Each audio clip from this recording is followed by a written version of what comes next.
வெளியில மெக்கானிக்கே ஒழிக்கணுங்கிற முடிவு எடுத்துட்டாங்க. வெளியில மெக்கானிக் கிடையாது, வேலை பார்க்க முடியாது, பொருள் கிடையாது, கம்பெனில மட்டும்தான் கிடைக்கும் பொருள்.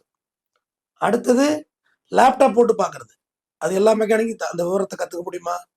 கத்துக்க முடியாது. அது லேப்டாப்பே காஸ்ட்லி. பிளக்க போட்டு பார்த்தா அது எங்கே கம்ப்ளைண்ட் கண்டுபிடிக்கும். அப்புறம் அதுக்கு வைத்தியம் பண்ணணும். அது பேட்டரி ஒயர் இருக்குல்ல, அதை ஒன்ஸ் கட்டிட்டு வச்சிங்கனாலே மஞ்சள் லைட் எரிய ஆரம்பிச்சிடும், செக் இன்ஜின் லைட் எரிய ஆரம்பிச்சிடும். சார் உங்க வண்டியில பெரிய பிரச்சனை ஏதோ இருக்கும்பா. ஏன்டா நீ வேற பதறாதரா, எனக்கு பயமா இருக்கு. ஒரு வாட்டி பேட்டரி ஒயரை கட் பண்ணிட்டு மறுபடியும் வச்சுட்டு நல்லா கொஞ்சம் ரேஸ் பண்ணி ஓட்டிங்கன்னா அந்த லைட் அணைஞ்சிரும். அதுக்கெல்லாம் பயப்படாதீங்க. எல்லாத்துக்கும் அது காரணம் இல்லை.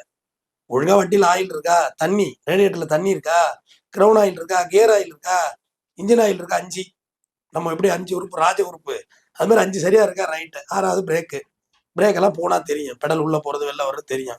பிரேக் ஆயில் எதிர்த்தாப்புல ஒரு டப்பாவில் இருக்கும், அதை டாப் அப் பண்றோம்னு சொல்லி 70-80 ரூபா அதுக்கு ஒரு பில்லு. அதெல்லாம் ஒன்று டாப் அப் பண்ண வேண்டியது, மினிமம் வந்தா கூட அந்த வண்டி ஓடும். பிரேக்கு இது வேற எதுவும் நீங்க பயப்பட வேண்டாம், பார்க்க வேண்டாம். பேட்டரிக்கு 1 ரூபா காசை போட்டு துறங்க, அதில் தண்ணி இருக்கா எனக்கு தெரியும். ஒரு டிஸ்டல் வாட்டர்னு ஒன்று வாங்கி கொடுத்துங்க. இப்போ நிறைய ஆட்டோ பேட்டரி வந்துருச்சு, அதாவது ஷீல்டாகவே வந்துருச்சு. இதே வரல, தண்ணி ஊற்ற வேண்டிய அவசியம் இல்லாத பேட்டரி தான் வந்துருச்சு.